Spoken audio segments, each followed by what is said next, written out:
പുരുഷ കമ്മീഷൻ സ്ഥാപിക്കണം രാഹുൽ ഈശ്വർ. സംസ്ഥാനത്ത് പുരുഷ കമ്മീഷൻ സ്ഥാപിക്കണമെന്ന് രാഹുൽ ഈശ്വർ വാർത്താസമ്മേളനത്തിൽ ആവശ്യപ്പെട്ടു. ഇക്കാര്യം നിയമസഭയിൽ സ്വകാര്യ ബില്ലായി എൽദോസ് കുന്നപ്പള്ളി അവതരിപ്പിക്കാൻ ഉദ്ദേശിക്കുന്നുണ്ടെന്നും സ്പീക്കറുടെ അനുമതിക്കായി ഡ്രാഫ്റ്റ് സമർപ്പിച്ചിരിക്കുകയാണെന്നും അദ്ദേഹം കൂട്ടിച്ചേർത്തു.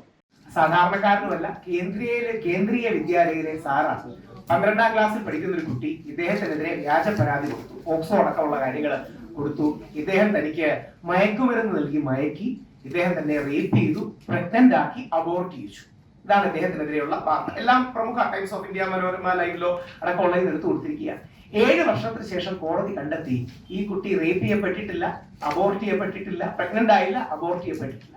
7 വർഷം കഴിഞ്ഞാണ് ഇദ്ദേഹത്തെ വെറുതെ വിട്ടത്. ഇദ്ദേഹം 12ാം ക്ലാസ്സിലെ കുട്ടി, സ്കൂളിലെ എന്തോ മാർക്ക് പ്രശ്നം അടക്കമുള്ള കാര്യങ്ങളിൽ ഇവർ തമ്മിൽ തർക്കം ഉണ്ടായതുകൊണ്ട് ഈ വ്യാജ ബോക്സോ കൊടുത്ത് 7 വർഷമാണ് ഒരാൾ ജയിലിൽ കിടന്ന. അവസാനം കോടതി നിരപരാധിയാണ് കണ്ടെത്തിയത്. തൊട്ടിപ്പുറത്ത് നമ്മുടെ എല്ലാം പെട്ടെന്ന് മനസ്സിൽ ഓർമ്മയുള്ള ശ്രീ രഞ്ജിത്ത് സാറാണ് പ്രത്യേകിച്ച് ഈ ഭാഗങ്ങളിൽ കൂടിയുള്ളത്. കർണാടക ഹൈക്കോടതി അദ്ദേഹത്തിന്റെ കേസിനെ കുറിച്ച് പറഞ്ഞത് classic example of a false case. അതായത് ഇത് ക്ലാസിക് ഉദാഹരണമാണ് ഫോൾസ് കേസ്. 2015 തുടങ്ങിയ ഹോട്ടലിൽ വെച്ച് 2012 പീഡിപ്പിച്ചു എന്ന് പറഞ്ഞാണ് ഒരാള് കേസ് കൊടുത്തിരുന്നത്. ഇനി അടുത്തത് നമ്മുടെ നാട്ടിൽ ശ്രദ്ധിക്കപ്പെടാത്തത് പോയതുകൊണ്ടാണ് ഫ്രണ്ട് പേജിൽ കൊടുത്തത്. എല്ലാവരും ശ്രദ്ധിക്കേണ്ട ഒരു വാർത്ത ഈ 4ാമത്തെയാണ്. ഇതാണ് ഞങ്ങൾ ശ്രമിക്കുന്നതും ഞങ്ങളിലേക്ക് എത്താൻ ആഗ്രഹിക്കുന്നതും. യു പിയിലെ ഒരു കോടതി 1653 ദിവസം ഒരു സ്ത്രീക്ക് തടവ് ശിക്ഷ ലഭിച്ചു. 5.8 ലക്ഷം രൂപ ആ വ്യക്തിക്ക് ഫൈൻ ഒഴിച്ചു.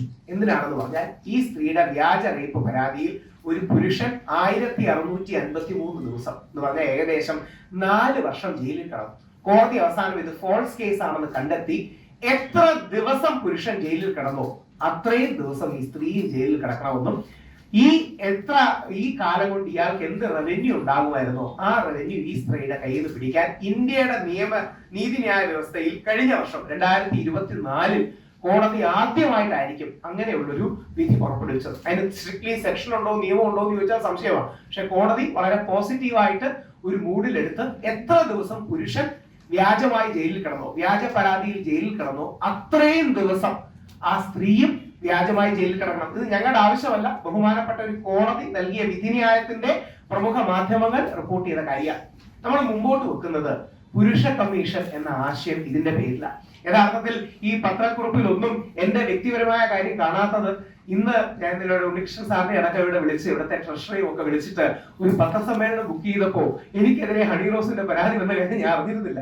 ഞങ്ങൾ അതുകൊണ്ട് ഈ പത്രക്കുറിപ്പെല്ലാം ബുക്ക് ചെയ്ത് ഇന്നലെ വൈകിട്ട് വന്നപ്പോ വൈകിട്ട് ഏകദേശം 8:30 ഞങ്ങൾ സ്റ്റാർട്ട് ചെയ്യാൻ വന്നപ്പോൾ 1-2 ചാനലുകളിലും മറ്റും വിളിച്ചു പറഞ്ഞു ഹണി റോസ് വീണ്ടും എനിക്കെതിരെ പരാതി നൽകി. അതായത് പോലീസ് കഴമ്പില്ലെന്ന് കണ്ട്, പോലീസ് ഇതിൽ ഇയാൾക്കെതിരെ കേസിടാൻ പറ്റില്ല, കോടതി വഴി പോകാൻ കണ്ട്, നിങ്ങൾ എല്ലാ മാധ്യമങ്ങളിൽ കണ്ടു കാണും. കോടതി വഴി പോകണമെന്ന് പറഞ്ഞ കേസ് പോലീസ് ഇന്നലെ വീണ്ടും കേസെടുത്തു. കേസ് എടുത്തിരിക്കുന്നത് ഈവ് ടീസിംഗ് അടക്കമുള്ള വകുപ്പുകൾ ഇൻവോക്ക് ചെയ്തിട്ടുണ്ട്. BNSന്റെ 76ഉം IT ആക്ടിന്റെ 67ഉം ഒക്കെ ഇൻവോക്ക് ചെയ്തുകൊണ്ടാണ് ഞാൻ ചാനൽ ചർച്ചയിൽ ഇരുന്ന് ചർച്ച ചെയ്ത് എങ്ങനെയാണ് ഈ IT ആക്ടിന്റെ 67 വകുപ്പിൽ വരുന്നത്, ഇതെങ്ങനെയാണ് BNSന്റെ 76 വകുപ്പിൽ വരുന്നത്. നമ്മുടെ നാട്ടിലെ നിയമം നമ്മുടെ കൺമുന്നിൽ മിസ്യൂസ് ചെയ്യപ്പെടുകയല്ലേ. നമ്മുടെ കൺമുന്നിൽ കൺവെട്ടത്ത് വകുപ്പുകൾ മിസ്യൂസ് ചെയ്യപ്പെടുക. ബഹുമാനപ്പെട്ട ഹൈക്കോടതിയിൽ ഈ കേസ്, അതായത് 4 ദിവസം മുമ്പാണ് ഹൈക്കോടതി എന്റെ കേസ് തീർപ്പാക്കുകയും രാഹുൽ ഈശ്വറിനെ ഏതെങ്കിലും രീതിയിൽ അറസ്റ്റ് ചെയ്യണമെങ്കിലോ കോഴ്സീവ് ആക്ഷൻ എടുക്കണമെങ്കിലോ 2 ആഴ്ച നോട്ടീസ് കൊടുക്കണമെന്ന് ബഹുമാനപ്പെട്ട ഹൈക്കോടതിയിലെ PV കുഞ്ഞികൃഷ്ണൻ സാറിന്റെ ബെഞ്ച് 3-4 ദിവസം മുമ്പുള്ള വിധിന്യായം നടന്നിരിക്കുകയാണ്. പോലീസ് ഇന്നലെ വീണ്ടും കേസ് എടുത്തിരിക്കുകയാണ്. എന്തുകൊണ്ടാണ്? കാര്യം ഈ നാട്ടിൽ അങ്ങനെ പുരുഷനെതിരെ കേസ് എടുക്കുന്നതാണ് പുരോഗമനം. പുരുഷനെ അങ്ങനെ കേസിൽ കൊടുക്കുന്നത് എന്തോ വലിയ കാര്യം ചെയ്യലാണ്. പുരുഷനെതിരെ വ്യാജ പരാതി വന്നാൽ അത് പെൺകുട്ടി എന്ത് ചെയ്താലും പ്രശ്നമില്ല, ആ വ്യാജ പരാതി നിലനിൽക്കും എന്നുള്ളൊരു അവസ്ഥ ഈ നാട്ടിൽ നിലനിൽക്കുന്നുണ്ട്. ഞാൻ ആയതുകൊണ്ട് ഫൈറ്റ് ചെയ്യും, സംശയമൊന്നുമില്ല. ഈ പത്രസമ്മേളനത്തിൽ പറയാതെ ഇതിൽ എഴുതാത്ത ഒരു കാര്യം കൂടെ നിങ്ങളോട് സൂചിപ്പിക്കുകയാണ്. ഇന്ന് രാവിലെ അഡ്വക്കേറ്റിനോട് സംസാരിച്ച് എന്റെ ഹണി റോസിന്റെ പരാതിയോടുള്ള പ്രതികരണം, അതായത് ഹണി റോസിനോട് വളരെ ബഹുമാനത്തോടെ മാത്രമേ ഞാൻ ഡീൽ ചെയ്തിട്ടുള്ളൂ, ബഹുമാന പുരസരം മാത്രമേ വിമർശനം നടത്തിയിട്ടുള്ളൂ. അവർ എനിക്ക് നേരെ പരാതി കൊടുത്താലും ഇല്ലെങ്കിലും അവർക്കെതിരെയുള്ള വിമർശനം കൂടുകയോ കുറയുകയോ ചെയ്തില്ല. കാര്യം ഹണി റോസ് എനിക്കെതിരെ പരാതി കൊടുക്കുന്നത് കൊണ്ടല്ലല്ലോ ഞാൻ ഹണി റോസിനെ വിമർശിക്കുന്നത്. പക്ഷേ ഹണി റോസിന്റെ ഈ പരാതി കൊടുക്കുമ്പോൾ ഞാൻ ഒരു കാര്യം ഉറപ്പിച്ചു, അതായത് ഈ വ്യാജ പരാതിയുടെ ഒരു ഇരയാണ് ഞാൻ. അതുകൊണ്ട് ഹണി റോസും എന്താണ് കേസ് നടത്താൻ പോകുന്നതിന്റെ ബുദ്ധിമുട്ടെന്ന് അറിഞ്ഞിരിക്കണം. ഹണി റോസിനെതിരെ മാനനഷ്ടത്തിന് അഡ്വക്കേറ്റ് അലക്സ് കെ ജോൺ, എറണാകുളത്തെ ഹൈക്കോടതിയിലെ അഭിഭാഷകനാണ്, വഴി ഇന്ന് അവർക്കെതിരെ മാനനഷ്ടത്തിന് നോട്ടീസ് അയക്കും. അവർ എനിക്കെതിരെ ഉന്നയിച്ച ആരോപണങ്ങളായ ഓർഗനൈസ്ഡ് ക്രൈമിന്റെ ഭാഗമാണ് തുടങ്ങിയ കാര്യങ്ങൾ എന്നെ അപകീർത്തിപ്പെടുത്തി എന്ന് ചൂണ്ടിക്കാണിച്ചുകൊണ്ട് അവർക്കെതിരെ മാനനഷ്ടത്തിന് കേസ് കൊടുക്കും. അത് മാനനഷ്ടത്തിന് വക്കീൽ നോട്ടീസ് അയക്കും. അതോടൊപ്പം ക്രിമിനൽ ഡിഫമേഷൻ കംപ്ലൈന്റ് പോലീസിലും അതോടൊപ്പം കോടതിയിലും കൊടുക്കും. ഹണി റോസും അറിയണം എന്താണ് അപ്പുറത്തൊരു കേസ് വരുന്നതിന്റെ കാര്യം. ഈസി ആയിട്ട് അങ്ങനെ ഏതെങ്കിലും ആണിന് നേരെ വ്യാജ പരാതി കൊടുത്തിട്ട് രക്ഷപ്പെടാം എന്ന് വിചാരിക്കുന്ന ഒരു അവസ്ഥ ഈ നാട്ടിലേക്ക് ഉണ്ടാകും.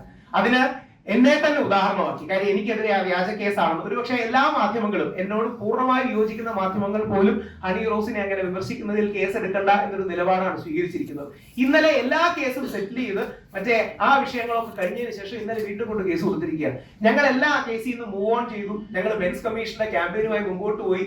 ഞാനടക്കം 3-4 ദിവസം മുമ്പ് വീഡിയോ ഒക്കെ ചെയ്ത് ഹണി റോസിന് നല്ലത് വരട്ടെ, ബോബി ചെമ്മണ്ണൂരിന് നല്ലത് വരട്ടെ, രണ്ടുപേരുടെ ലൈഫിൽ പുതിയ ചാപ്റ്റർ ആണെന്നൊക്കെ പറഞ്ഞ് പോയി ആ എപ്പിസോഡേ തീർന്നു. ഇന്നലെ ആരെങ്കിലും പ്രകോപിപ്പിച്ചിട്ടായിരിക്കാം, അല്ലെങ്കിൽ ആരെങ്കിലും പറഞ്ഞിട്ടായിരിക്കാം, ഇന്നലെ വൈകിട്ട് രാഹുൽ ഈശ്വർ പറഞ്ഞതല്ല, ഹണി റോസ് ഇങ്ങോട്ട് വന്ന് വീണ്ടും കേസ് കൊടുത്തിരിക്കുകയാണ്. എന്താണെന്ന് അറിയാമോ? പ്രതിയുടെ പക്ഷം ചേർന്ന് എന്നെ അധിക്ഷേപിച്ചു എന്നൊക്കെ പറഞ്ഞാണ് ഞാൻ പ്രമുഖ മാധ്യമങ്ങളിൽ കണ്ടത്. നിങ്ങൾക്ക് മാധ്യമങ്ങൾക്ക് ഞങ്ങൾ ആണുങ്ങളോട് ഒരു കരുണ വേണ്ടി.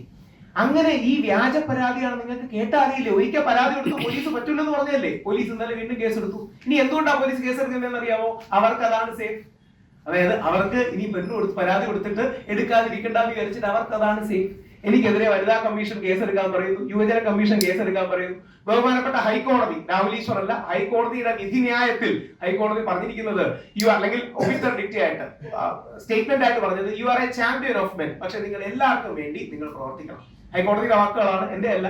നിങ്ങൾ ആണുങ്ങളുടെ കോസ് ചാമ്പ്യൻ ചെയ്തൊരു വ്യക്തിയാണ്. ഹൈക്കോടതിയുടെ എക്സാക്ട് വാക്കുകളാണ്. പക്ഷെ അങ്ങനെ എല്ലാവരുടെയും നിങ്ങൾ അത് പ്രവർത്തിക്കണം. ഞാൻ പറഞ്ഞത് പൂർണ്ണമായിട്ടും സ്വീകരിക്കുന്നു. ഹൈക്കോടതിയുടെ ഉപദേശവും നിർദ്ദേശവുമാണ്. പക്ഷേ ഇന്നലെ വീണ്ടും എനിക്കെതിരെ അങ്ങനെ വ്യാജ പരാതി വന്നതിൽ ഹണി റോസ് എന്താണ് ആ കേസ് എങ്ങനെ നടത്തണമെന്ന് ഹണി റോസും തീർച്ചയായും അറിയണം. വീട്ടിന്റെ സൗകര്യത്തിൽ അവരുടെ മൂഡിനനുസരിച്ച് അല്ലെങ്കിൽ അവരുടെ വികാരം വരുന്നതിനനുസരിച്ച് അവരുടെ തോന്നലിനനുസരിച്ച് ആർക്കെങ്കിലും എതിരെ പരാതി കൊടുത്താൽ അതങ്ങ് ഈസിയായി പോകാം എന്ന കരുതൽ ഹണി റോസിന് വേണ്ട. അതുകൊണ്ട് ഈ കേസിന്റെ അറ്റം വരെ പോവുകയും ചെയ്യും. ക്രിമിനൽ ഡിഫമേഷൻ കംപ്ലൈന്റ് എനിക്കത് പറയാൻ റൈറ്റും ഉണ്ട്. കാര്യം ഹണി റോസിന്റെ ഇൻസ്റ്റാഗ്രാമിലെ പോസ്റ്റിൽ രാഹുൽ ഈശ്വർ ഓർഗനൈസ്ഡ് ക്രൈമിന്റെ ഭാഗമാണ് എന്ന് സൂചിപ്പിക്കുകയുണ്ടായി. അപ്പോൾ അതെന്റെ മാനനഷ്ടം, ഡിഫമേഷൻ ഉള്ള കാര്യമാണ്. ആ ക്രിമിനൽ ഡിഫമേഷന്റെ ഭാഗമായി ഹണി റോസിനെതിരെ കേസ് കൊടുക്കും. ഞാൻ തന്നെ അഡ്വക്കേറ്റ് ആണ്, ഞാൻ തന്നെ വാദിക്കും. ഹണി റോസിന് വേറെ ആരെങ്കിലും വെക്കേണ്ടി വരുമായിരിക്കും. ഞാൻ തന്നെ അഡ്വക്കേറ്റ് എക്സൈസ് ജോൺ സാർ വഴിയാണ് കൊടുക്കുന്നത്. ഞാൻ തന്നെ ബാക്കിയുള്ള കേസിൽ പാർട്ടി ഇൻ പേഴ്സണായി അപ്പിയർ ചെയ്ത് വാദിക്കുകയും ചെയ്യും. ഇനി നമ്മുടെ ഇന്നത്തെ വിഷയത്തിലേക്ക് വന്ന ഈ മെൻസ് കമ്മീഷൻ, ആ മെൻസ് കമ്മീഷന് ശ്രീ അഭിലിന് കൊടുത്തുകൊണ്ട് ഇനി അഭിലിന് കൊടുക്കാൻ ഒരു കാരണമുണ്ട്. ഒരാളും കൂടെ ഗസ്റ്റ് ആയിട്ട് വരാനിരുന്നിരുന്നു, ഷെറീന, നമ്മുടെ കുട്ടിക്കൽ ജയചന്ദ്രൻ അദ്ദേഹത്തിന്റെ ഭാര്യ. ഞങ്ങൾ കുറച്ചു മുമ്പ് അപ്പുറത്ത് സോപാനത്തിൽ നിന്ന് കാപ്പി പിടിച്ച് കാര്യങ്ങൾ കണ്ടുകൊണ്ടിരിക്കുകയായിരുന്നു. സംസാരിച്ചവർക്ക് പേഴ്സണലി കൊടുത്തു. ഞാനപ്പോൾ അവരോട് പറഞ്ഞു, നിങ്ങൾ നിരപരാധിയാണെന്ന് നമുക്കറിയാം, നിങ്ങൾക്കും അറിയാം. അതായത് അവരുടെ ഫാമിലി ഫ്യൂഡിന്റെ ഭാഗമായിട്ട്, കുടുംബ തർക്കത്തിന്റെ ഭാഗമായിട്ടാണ് ജയന്ദ്രനെതിരെയുള്ള ഈ വ്യാജ പോക്സോ വന്നത്. ഷെറീനയുടെ ബന്ധു തന്നെയാണ്, അല്ലെങ്കിൽ ഷെറീനയുടെ കുടുംബത്തിലുള്ള ആൾക്കാരാണ് കൊടുക്കുന്നത്. ഇനി വിക്ടിമിന്റെ ഐഡന്റിറ്റി ഡിസ്ക്ലോസ് ചെയ്തു എന്ന് പറയുന്നത് എല്ലാ മാധ്യമങ്ങളിലും കുടുംബ തർക്കം എന്ന് പറയുന്നുണ്ട്. ആ കുടുംബ തർക്കം എന്ന വാക്ക് തന്നെ ഞാൻ യൂസ് ചെയ്തു. അവരുടെ കുടുംബ തർക്കത്തിന്റെ ഭാഗമായിട്ടാണ് ഈ മനുഷ്യനെതിരെ വ്യാജ പോക്സോ വന്നത്. 7 മാസമായിട്ട് പുള്ളി ഒളിവിലായിരുന്നു. പിന്നെ ഞാൻ ഇന്നലെയാണ് പോലീസ് സ്റ്റേഷനിൽ പോയത്. ബസൻ സാറാണ് വാദിച്ചത്, നമ്മുടെ പഴയ ഹൈക്കോടതി ജഡ്ജി സുപ്രീം കോടതിയിൽ. അദ്ദേഹത്തിന് 4 ആഴ്ച നോട്ട് ടു അറസ്റ്റ് കിട്ടി.